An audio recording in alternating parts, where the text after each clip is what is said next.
Bon, salut les gens, petite émission, c'est pas une émission, petit épisode spécial ce vendredi, puisqu'on est chez Jérôme Vandamme, qui travaille à la FNOSAD, entre autres, et qui va nous parler des tests d'efficacité des médicaments antivarrois. Et voilà le programme, c'est parti.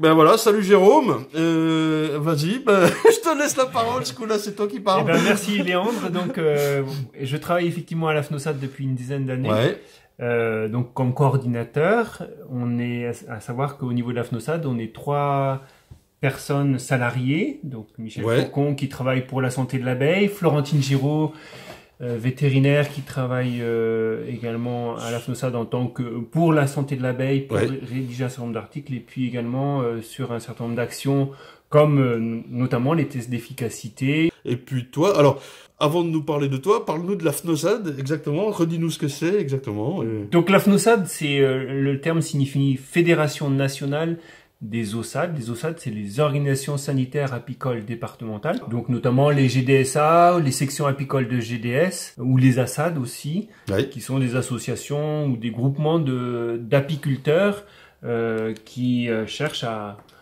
travailler sur les questions de la santé de l'abeille et qui sont dans la plupart des cas des ayants droit du médicament vétérinaire. Voilà, Donc ils ont un PSE, un programme sanitaire d'élevage, et donc à ce titre, ils peuvent distribuer des médicaments vétérinaires, des médicaments qui ont une autorisation de mise sur le marché. C'est très important ça, parce que on en parlait tout à l'heure, on peut pas forcément faire ça tout seul dans son coin. Il faut un PSE, un plan sanitaire d'élevage. Juste une précision à propos des GDSA, dont j'ai déjà parlé dans l'épisode sur les varrois il y a 1 an et quelques, c'est de dire que c'est souvent des bonnes volontés qui s'occupent de tout ça. Et oui, c'est ça. La difficulté, c'est que les GDSA sont des statuts associatifs. Donc il faut des administrateurs, de même que pour la FNOSAD. La FNOSAD est une association. Et donc à chaque fois, c'est un groupe d'administrateurs qui gère la structure. On a un conseil d'administration de 16 administrateurs aujourd'hui, donc avec le président qui est Jean-Marie Barbanson, les vice-présidents qui sont Yves Leyec, en charge en particulier de la santé de l'abeille avec Louis Pister, autre vice-président, et Michel Rive, qui est également vice-président. Et puis après, un secrétaire adjoint, un trésorier adjoint. Grosse association déjà quand même, c'est pas mal. Alors oui, un petit mot sur les TSA. Oui, donc la FNOSAD est un organisme de formation et anime un certain nombre de formations de techniciens sanitaires apicoles tous les ans. Et ça, à la demande des OSAD, des GDSA, des sections apicoles de GDS, parce que ces structures ont besoin de techniciens sanitaires pour procéder à des visites afin de conserver leur PSE, leur programme sanitaire d'élevage. Voilà, Normalement, réglementairement, pour que le PSE vive, il faudrait que tous les ruchers d'un GDSA, des adhérents d'un GDSA, soient visités tous les 5 ans. Tous les 5 ans, ça a été mon cas, j'ai été visité. Voilà. Et donc c'est bien le TSA et les vétérinaires conseils qui vont faire ces visites. Et les TSA interviennent sous l'autorité et la responsabilité d'un vétérinaire. Et il faut qu'ils soient, pour pouvoir exercer, il faut qu'ils aient suivi une formation de technicien sanitaire apicole, des formations qui durent 7 jours aujourd'hui, et qui sont animées de façon, dans les différents départements de France.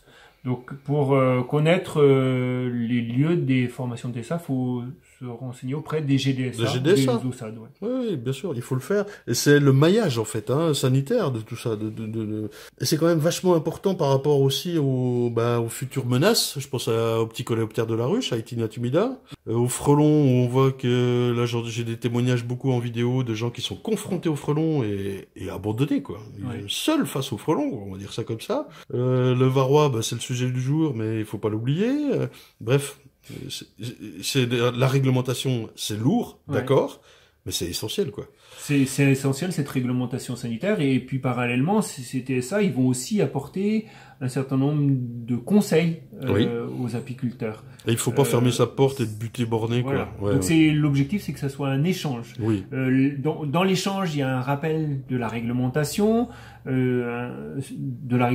comment on utilise un médicament, quel médicament on utilise, la déclaration. Des ruches, notamment, c'est la tenue du registre d'élevage. Oui, le fameux. C'est important. Ah tiens, oui, il y a un exemple ici. On en a un ici. À l'envers, oui. Donc, un exemple de registre d'élevage, il en existe de nombreux. Celui-là, il est relativement simple à utiliser, mais il y en a d'autres. Alors, pareil, on peut se le procurer où, celui-là? Alors, en nous interrogeant à la FNOSAD, et puis par le biais des GDSA qui peuvent y avoir accès.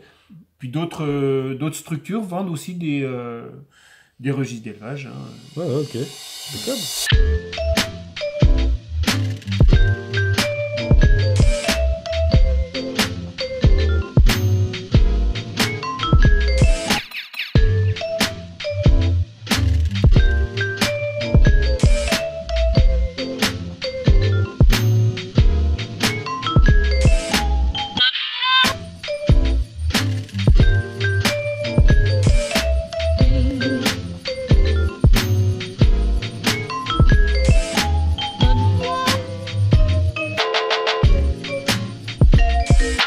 Alors justement, on entend parler de la santé de l'abeille, le petit panneau qui est là derrière, c'est le magazine édité par la FNOSAD, petit magazine que moi je trouve particulièrement intéressant, mais plutôt très technique quand même. Hein. C'est à mon avis le plus technique, mais bon. C'est effectivement un journal technique orienté sur les questions sanitaires et santé de l'abeille. Très... Donc si on regarde ce journal, ah bah allez, oui, pourquoi pas. On peut regarder un des derniers. On peut regarder un peu rapidement feuilleter ces journaux, ces revues qui paraissent tous les 2 mois. Donc celui-là, le 285, c'est l'avant-dernier numéro. Le dernier vient de paraître et va être distribué aux lecteurs prochainement. Donc ils sont constitués tous un peu de la même manière, avec un éditorial au départ écrit par la présidence, le président ou les vice-présidents.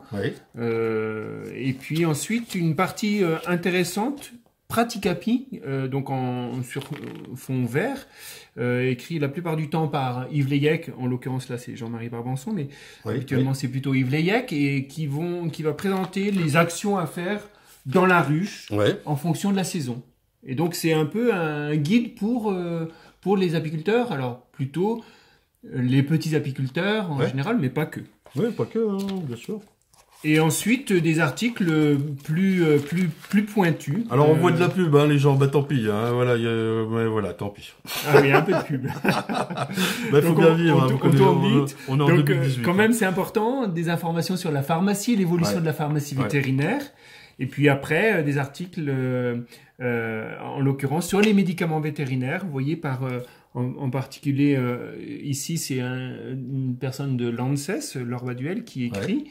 et qui présente un peu les évolutions de la pharmacie vétérinaire, les obligations. Ouais, mais c'est très important. Voilà. Et c'est important de revenir sur la règle. Hein. Dans le sanitaire apicole, on a affaire à la loi, et donc c'est important de faire des rappels. Oui, est-ce que si on n'avait pas ces barrières, entre guillemets, ça ne serait pas la porte ouverte à tout et n'importe quoi ? Ben, c'est très probable.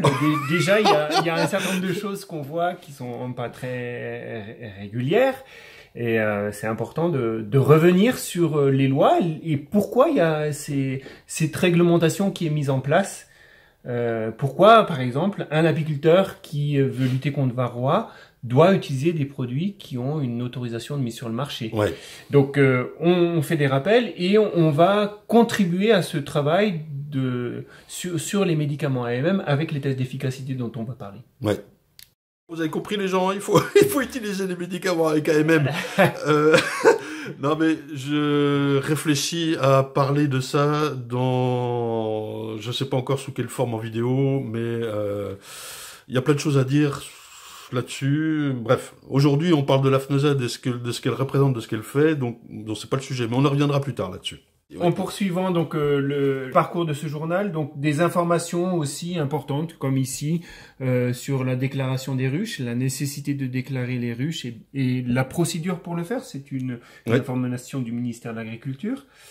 Et puis ensuite, des articles techniques écrits parfois par les équipes de la FNOSAD, les équipes salariées. Florentine Giraud, en l'occurrence. Oui, qui est vétérinaire. Qui est vétérinaire. Et puis de nombreux administrateurs qui contribuent. Alors là, on a un article sur l'euthanasie. Oui, donc c'est pas très drôle, mais parfois c'est nécessaire de. Il faut en parler, d'en parler et de savoir comment faire correctement. Ensuite, c'est pas l'article le plus sympa pour elle, mais non. Florentine, si tu nous écoutes.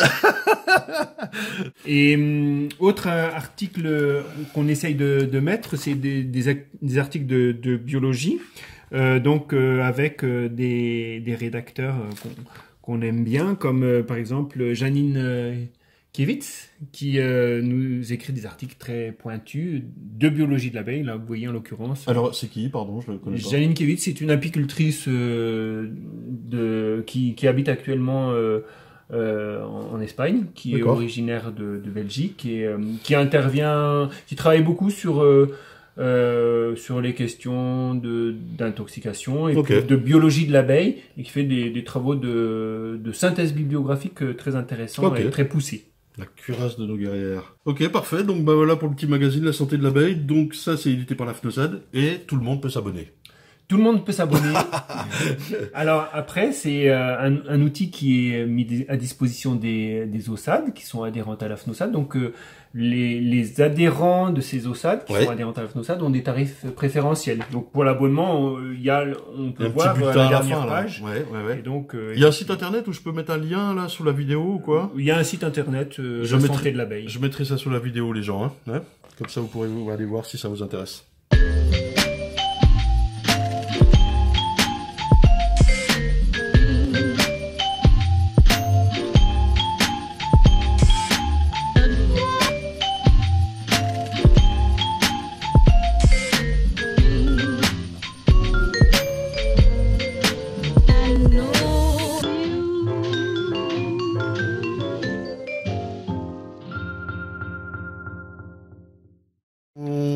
On attaque sur le test d'efficacité. Oui, alors là, justement, la FNOSAD via la Santé de l'abeille, fait tous les ans, elle édite, comment on peut dire ça, tout ce qui concerne les médicaments antiviraux, elle fait des tests d'efficacité là-dessus. Oui. Donc c'est toi qui, gère tout ça, tu nous expliques, justement? Voilà, j'explique.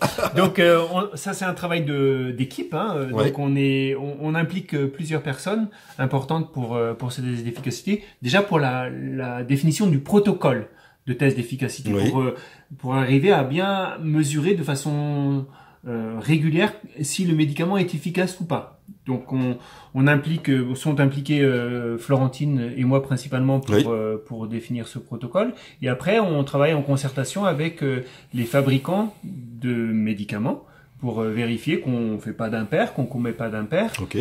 Voilà. Et ça touche tous les médicaments.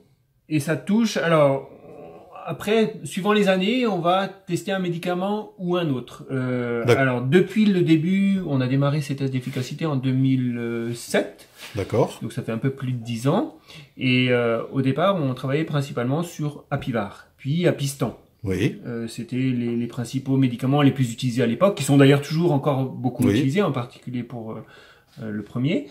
Et puis par la suite on a commencé à intégrer dans ces tests d'efficacité des médicaments à base de thymol. Oui. Et par la suite les médicaments à base d'acide formique. Quand le max est arrivé, donc on a proposé de le tester pendant 3 années. Et ensuite l'apibioxal, donc qui contient de l'acide oxalique. Et bon, après, sur ces médicaments, on pense avoir suffisamment d'informations. Donc, pour l'instant, cette dernière année, en 2018, on ne les teste plus. Ni l'apibioxal, ni le max. Par contre, on poursuit les médicaments importants qui sont utilisés par la majorité des apiculteurs pour bien vérifier s'il y a des évolutions par rapport à l'efficacité. Alors, la poursuite des tests sur les médicaments les plus utilisés, c'est parce qu'ils sont les plus utilisés, simplement. Oui, puis des questions se posent également. Parfois, de résistance, de choses comme ça. Alors, on n'en est pas forcément à la résistance. Ces tests ne vont pas prouver de la résistance, ils vont montrer un défaut d'efficacité qui peut être expliqué peut-être par un phénomène de résistance ou par un phénomène de galénique ou un phénomène de température. Un phénomène de quoi? De galénique, pardon, la forme du médicament. D'accord. Voilà, on a souvent des lanières avec des diffusions lentes d'acaricide dans la ruche. Oui. Et donc après, en fonction de la substance qui est utilisée pour faire la lanière, est-ce que elle permet de libérer effectivement sur une longue durée, ou est-ce qu'il va y avoir au contraire une diffusion très rapide au départ? Enfin voilà, donc ça peut expliquer des variations. Ok. Est-ce que c'est pas dommage d'avoir abandonné le max sur des études plus longues? Donc là, ils ont été vus 3 ans, hein.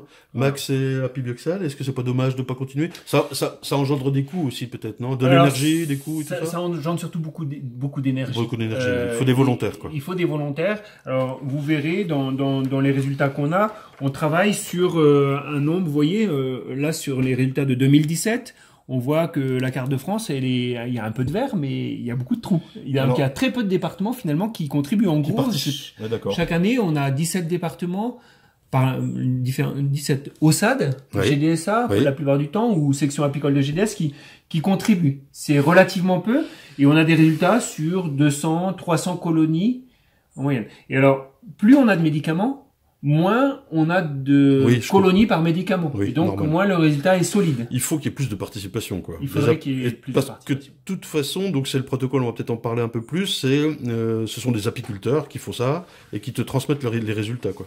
Voilà. Alors, justement, le protocole, raconte-nous un petit peu. Alors, on va faire très simple. Le protocole, on va s'appuyer sur ce document sur lequel on voit un certain nombre de médicaments qui ont été testés par les années passées. Donc, on a Apivar, Apistan, Max, Apibioxal et Apilaivar. Donc, il y a une période de traitement à proprement parler. Donc, on va positionner le médicament dans une colonie qui est en bon état, dans laquelle on est sûr qu'il y a une ruche, une reine. Une colonie qui fonctionne, quoi. Donc une reine qui pond, avec du couvain régulier, et puis une population relativement importante d'abeilles. Cette ruche, on va l'équiper d'un plateau grillagé, complètement grillagé, pour que les varrois puissent tomber sur le plateau, et en dessous du plateau, sur un lange qu'on va pouvoir consulter afin de compter les varrois. Pardon, tout de suite, il y a un truc qui m'interpelle. Est-ce qu'il y a la race d'abeilles compte? Moi, j'aime pas dire race, je préfère dire sous-espèce. Mais est-ce que si l'apiculteur vous contacte pour participer au test, il est en Apis mellifera mellifera ou en Bugfast ou autre, est-ce que ça joue, ça? Forcément, il y a certainement un impact, mais nous on travaille pas à ce niveau-là. On n'a pas suffisamment de colonies pour mesurer cet impact. Alors après, sur la durée, vu que ça fait 10 ans qu'on a des données, si on analyse toutes ces données, on a l'idée de la souche d'abeilles, de la sous-espèce. Donc on peut peut-être faire des croisements. Mais c'est pas l'objectif premier. L'objectif premier, c'est vraiment de se concentrer sur les médicaments. Voilà. Donc après la période de traitement, donc vous voyez traitement long avec des médicaments à longue durée d'action comme Apistan, Apivar, Apitraz. On va laisser les médicaments pendant 10 semaines dans la ruche. Les autres médicaments, on les laisse de façon beaucoup plus courte dans la ruche. Le max, c'est une période relativement, c'est un traitement qui est très rapide. C'est une bande contenant une sorte de gel qui contient de l'acide formique qui va se libérer relativement rapidement en l'espace de 1 à 2 semaines dans la colonie. L'apibioxal, c'est un dégoûtement qu'on teste. Et donc pour tester le dégoûtement de l'apibioxal en fin d'été à une période où il y a du couvain, on va faire précéder le dégoûtement par un encagement de la reine. Donc, pendant 3 semaines, un peu plus de 3 semaines. Le cage de Scalvini, là. Il y a un petit peu plus pas de procédure, mais de technique à avoir, quoi. Voilà, là, ça devient un peu technique, effectivement. Et puis, après, les médicaments à base de thymol, c'est 2 ou 3 ou 4 applications, pendant une semaine à 15 jours. Oui, en tout cas, à chaque fois, le protocole de chaque médicament est bien respecté, que ce soit pour les températures, les temps d'utilisation et tout ça. Et forcément, j'ai envie de dire, c'est normal. Il faut leur dire, quoi. On suit vraiment les posologies qui sont indiquées sur les sachets des médicaments, et c'est là aussi qu'on travaille en concertation avec les fabricants de médicaments pour vérifier qu'on respecte bien l'AMM et puis les procédures, les posologies habituelles. Donc, par la suite, après cette période de traitement, on laisse un temps de latence pendant 9 jours. Pendant ce temps-là, les varrois qui ont été impactés par l'acaricide vont continuer à tomber. On va les compter. D'accord. Et alors donc pendant toute cette période, traitement plus temps de latence, on compte régulièrement les varrois qui tombent sur les langes. Ok. Ça c'est un travail important parce que au départ, quand on positionne le traitement, on va faire des comptages tous les jours pendant pratiquement la première semaine. C'est là où ça tombe le plus. C'est là où ça tombe le plus. Oui. Et ensuite, on va espacer tous les 3 jours, puis tous les 4, puis tous les 7 jours. D'accord. Donc nombreux comptages. On est en gros une vingtaine de comptages sur 4 à 5 colonies. Donc ce qui est déjà un travail long. Et puis ensuite, donc après le temps de latence, il va y avoir ce qu'on appelle le traitement de contrôle. Oui. Et donc on va procéder à un traitement de contrôle avec des acaricides qui sont relativement efficaces, qui vont permettre de dénombrer les varrois qui n'auront pas été tués par le traitement. Alors c'est un changement de molécule simplement ou quoi? On change pas forcément de molécule, parce qu'on peut utiliser des produits à base d'amitrase. En gros, on utilise des produits à base d'amitrase et en parallèle un produit à base d'acide oxalique, comme l'apibioxal ou l'oxybi maintenant. D'accord. Pour effectivement, dans la mesure du possible, croiser les molécules, mais on peut pas toujours, parce on n'a pas de molécules qui soient super efficaces, qui donnent 100% d'efficacité sur le marché. Et donc, on va faire ces traitements, 2 ou 3 traitements.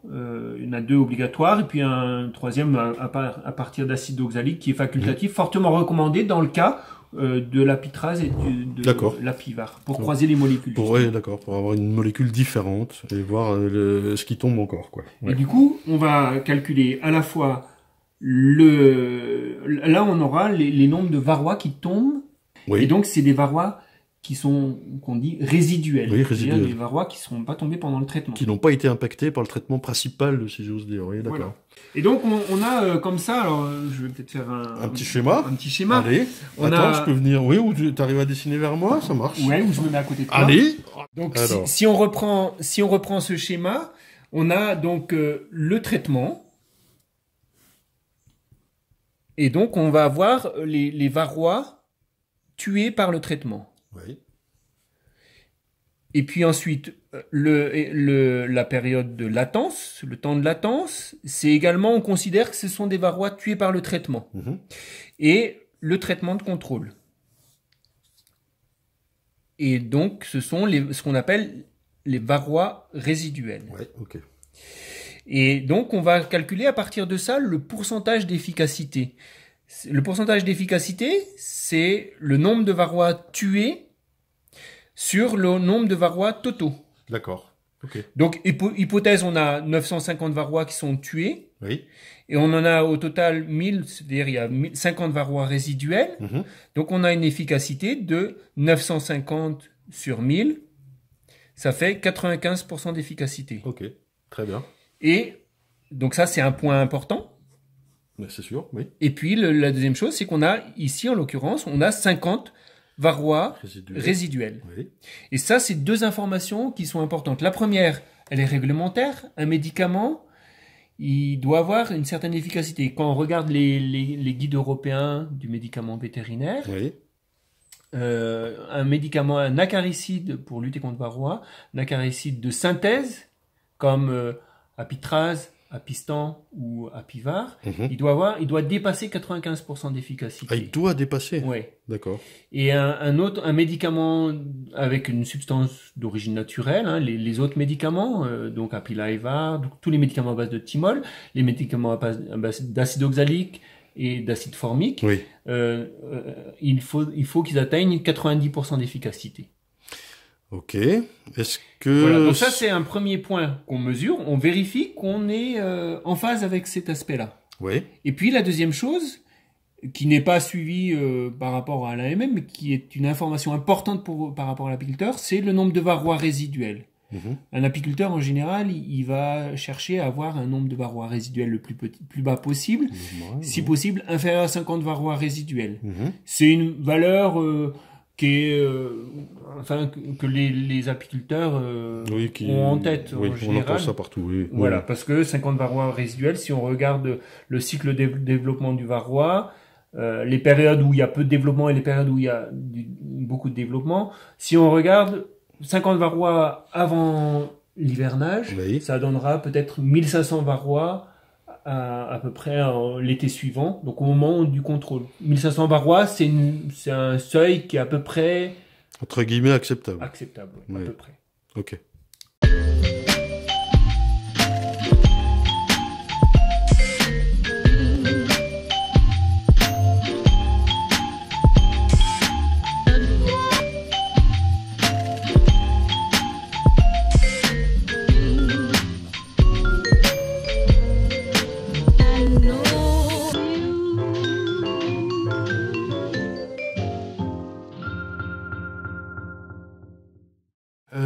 Ça, donc on a vu tout ça, les varrois résiduels, tout ça. Ah si, moi j'avais une question quand même sur le côté 95% pour les molécules, on va dire chimiques, et 90% pour le non chimique. C'est ça quoi, en gros. Oui. Enfin, le non chimique. Les acides sont faits de synthèse.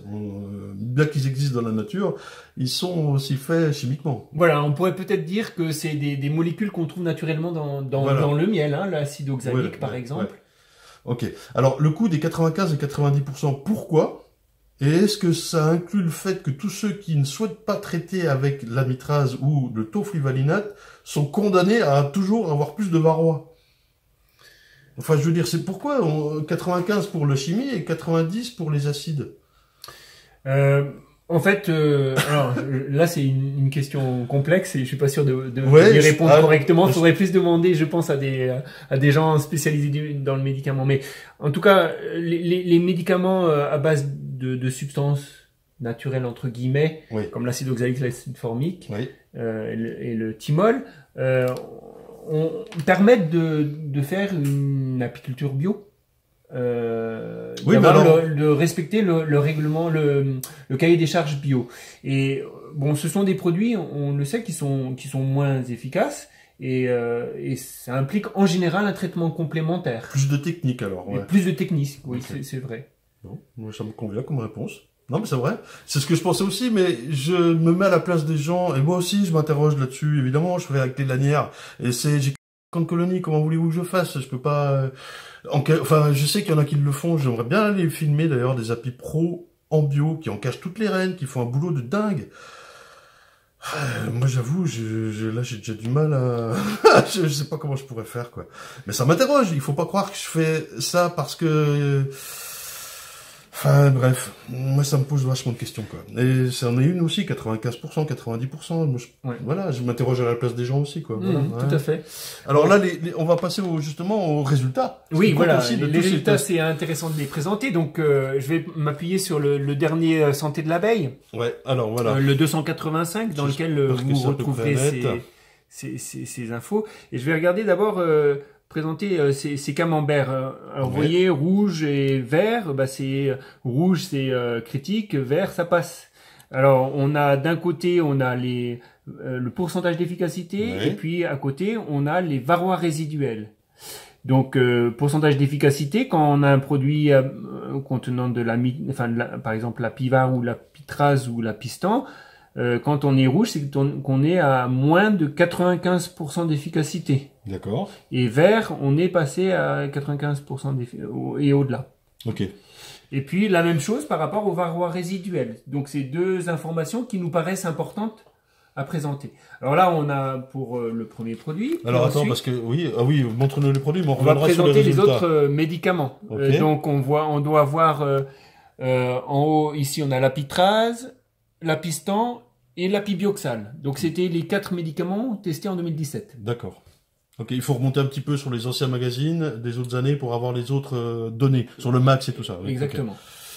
On peut, j'ai le magazine ici si tu veux. Oui, on peut regarder, en tout cas, je montrerai les couvertures. Voilà. Oui, bon, donc, on va pas forcément tout voir. Bon, donc on voit que pour les 3 premiers médicaments, on a finalement, en gros, entre 25 et 50% de colonies pour lesquelles la situation est rouge et pas tout à fait satisfaisante. C'est une année un peu atypique. D'habitude, on avait des résultats pour ces médicaments-là qui sont un peu meilleurs.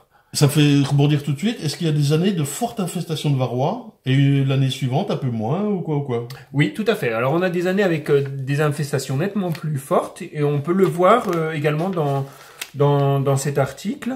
Ici, on voit l'infestation moyenne. Bon, voilà. Et puis après, on a des... c'est le cas, oui. Oui, c'est le cas. Donc, ça, c'est pris en compte aussi? Oui. Dans les tests d'efficacité, disons, on se rend compte de ça? On présente les résultats et on fait une petite analyse de ces résultats en expliquant qu'on est dans une année qui paraît plus, avec une charge en varroa plus importante ou moins importante. Oui, ok. Voilà.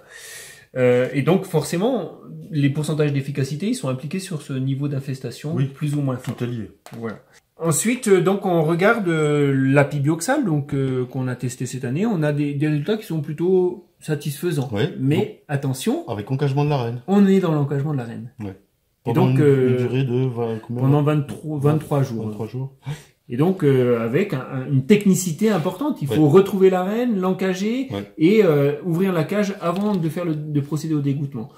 Voilà. Mais méthode relativement intéressante, laborieuse mais intéressante. Ensuite, autre information qu'on va essayer de mesurer, qu'on peut mesurer avec ces tests d'efficacité, c'est la cinétique de chute. Donc, on voit sur ces courbes le temps de placement du médicament dans la ruche. Et donc, ici, on voit l'efficacité, donc qui est indiqué ici, et l'évolution de l'efficacité cumulée sur toute la durée. Donc, vous voyez les médicaments à base d'apitraz, d'amiva. La base d'apitraz. D'amitrase, voilà. L'amivar et l'apitraz, justement. Voilà. Qui ont une efficacité sur la longueur. Voilà. Donc, on voit bien ces courbes qui sont sur les 70 jours qui apparaissent sur le schéma. Et puis, parallèlement, on voit donc ici, cette courbe-là, c'est la courbe de l'apibioxal, donc avec un dégoûtement qui se fait et donc un dégoûtement qui va avoir une efficacité après pendant environ 10 jours. Donc on mesure pendant une dizaine de jours plus un temps de latence. Et on voit qu'on a une efficacité qui est très élevée en un temps très court. Donc méthode intéressante. Mais la méthode est complexe. Donc on tient à le souligner. C'est très intéressant ça. Et on aurait sans doute... on utiliserait un encagement avec d'autres médicaments. Il est probable qu'on améliorerait les résultats.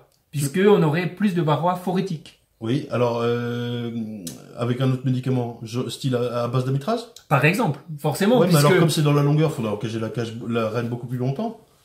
Non, on pourrait, si on procédait pour n'importe quel médicament, un encagement de la reine, on aurait, au bout de 3 semaines, on n'a plus de varroa, de couvain, pardon. Et du coup, le varroa, il est uniquement phorétique. De toute façon, 21 jours suffirait, d'engagement. Enfin, ou 23 jours. Rappelle aux gens ce que c'est que les varroas phorétiques. Alors, les varroas phorétiques sont les varroas qui sont portés par l'individu adulte, et donc par l'abeille, en l'occurrence, l'abeille adulte. Qui sont pas dans le couvain, quoi. Qui sont pas dans le couvain. Voilà. Et donc ceux-là sont plus accessibles par la carycide. Voilà. Contrairement à ceux qui sont dans le couvain, dans leur phase de reproduction, qu'on peut pas forcément toucher ou cibler. L'acide formique arrive à les cibler dans le couvain? Alors c'est ce qu'on dit, c'est que l'acide formique, semble-t-il, doit pénétrer derrière l'opercule et donc peut tuer un certain nombre de varrois qui sont dans le couvain. Alors là, ça toucherait les résultats du max qui était fait dans les années précédentes. Est-ce qu'on en parle une minute? Parce que je crois que ça peut intéresser les gens. Oui, tout à fait. Donc ce qu'on a constaté, et on le voit pas très bien sur ces schémas, il faudrait les grossir, mais on voit que globalement le max a une infestation un peu inférieure, moyenne. Au moment de l'application, les ruches étaient un peu moins infestées, c'est ça? Non, il semblerait que l'infestation totale soit un peu inférieure. Et donc on l'explique, c'est ce qu'on met dans l'article là dans le 273.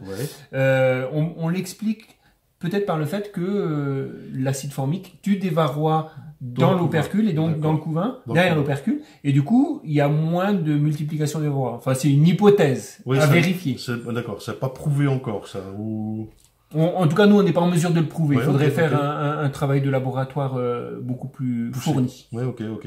Et puis sur les résultats de Max et de Apilaivar. Alors voilà, donc 2007, on a encore testé l'Apilaivar et ce qui était intéressant, c'est de voir que on a des résultats qui sont globalement, l'efficacité n'est pas aussi élevée que les produits à base de substances de synthèse. Mais ce sont des résultats relativement intéressants. Ce sont des médicaments intéressants. Comme tous les médicaments, nous, on cherche à soutenir tous ces médicaments. Ils peuvent avoir une utilité pour organiser une alternance. Et alors, ce qu'on voit sur ce schéma, c'est qu'il y a un impact important de la température. Oui. Et donc, quand on a des températures basses, relativement basses, comme on voit ici, on va avoir des efficacités qui sont moins satisfaisantes. Ok. D'où l'importance d'utiliser ces traitements à des périodes où les températures sont relativement élevées. Pas trop hautes non plus pour éviter que les colonies désertes ou qu'elles ne fassent la barbe, mais suffisamment élevées pour que le produit se vaporise, enfin se volatilise dans la colonie et qu'il puisse atteindre les varrois. Ok. Alors j'essaye de faire le focus, mais j'ai peur que ce soit un petit peu flou. Je verrai ça au montage. Les gens là, je vois pas on voit pas grand chose quoi. Est-ce que question à part, ils peuvent commander les anciens numéros et c'est possible, vous en avez encore dessus? Alors, en tout cas, ces articles sur les tests d'efficacité sont en ligne sur le site de la santé de l'abeille, donc on peut y accéder sans problème. Tout le monde peut y accéder. J'ai bien fait de poser la question, dis donc. Non, je savais pas. Je pensais qu'il fallait commander les anciens articles, les anciens magazines. Ouais. Alors, seulement certains articles sont accessibles, mais en l'occurrence, ceux sur les tests d'efficacité le sont. Faut pas se priver les gens, hein. Faut s'informer, voilà, se former et s'informer. Et puis n'hésitez pas à revenir vers nous. Et puis si vous êtes intéressé pour participer au test d'efficacité, on est demandeurs.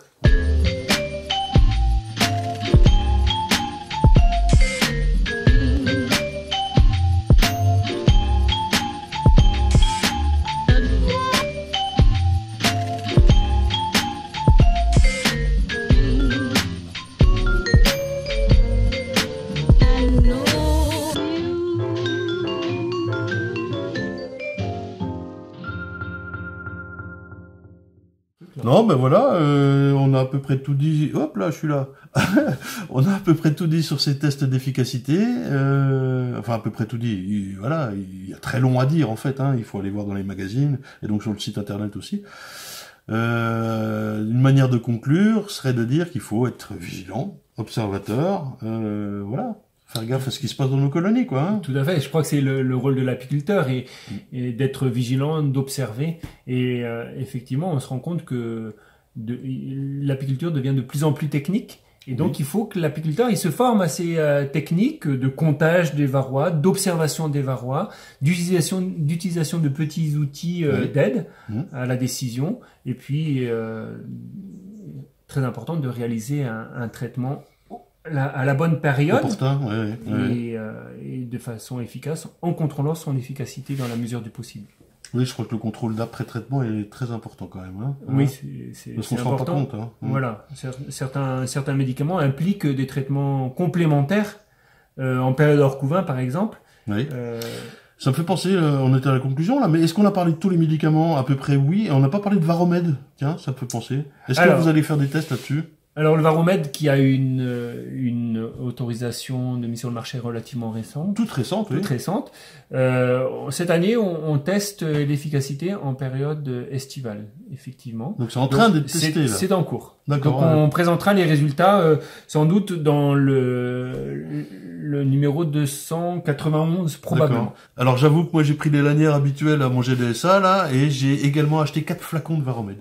4 parce que je me suis dit que après traitement des lanières là, j'allais vérifier mes ruches et moi j'avais pas de solution jusqu'alors pour en cas de varroa résiduel trop fort faire quelque chose. Alors on a le traitement hivernal avec de l'acide, mais j'ai jamais pardon pour le cadrage. J'avais jamais apprécié ça parce que on était dans un dosage approximatif. Ouais. Enfin, tout le monde était libre de faire ce qu'il voulait, en gros. Et moi, j'ai vu des apiculteurs qui mettaient un peu plus d'acide parce que c'était mieux. Je ne crois pas que ce soit une bonne solution. Je le dénonce oui et non, c'est comme ça, voilà. Là, avec Varromed ou avec Apibioxal et tout ça, on avait des dosages quand même à respecter. C'est ça qui m'intéressait, moi, voilà. Et je me dis que j'ai peut-être trouvé une solution après traitement des lanières standards, là. De trouver une solution pour une ruche qui serait encore infestée, quoi.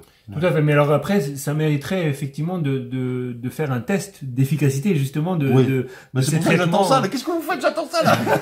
Non, mais alors, nous, ce qu'on va tester, c'est le Varromed en traitement estival. Donc, à la place des autres médicaments. Oui, en traitement, enfin, pas unique, mais principal, quoi. Ce qui n'est pas, la position de l'entreprise qui fabrique le médicament, puisque le Varromed, théoriquement, il s'utilise une fois en décembre, un premier dégouttement en décembre, et puis ensuite un à 3 traitements d'égouttement au printemps, afin de tuer le plus de varroa possible en début de saison, afin qu'ils ne se multiplient pas, et puis 3 à 5 dégouttements en été, en fin d'été. D'accord. Et donc, moyennant ce concept, selon l'entreprise, on a des bons résultats. Nous, on l'a pas encore testé, ce concept, puisqu'il est lourd. Il est lourd, il implique une année entière et il implique peut-être jusqu'à 9 dégouttements, ce qui est beaucoup dans ce cas-là. Et puis moi, ça me pose un problème, c'est d'ouvrir les ruches en hiver.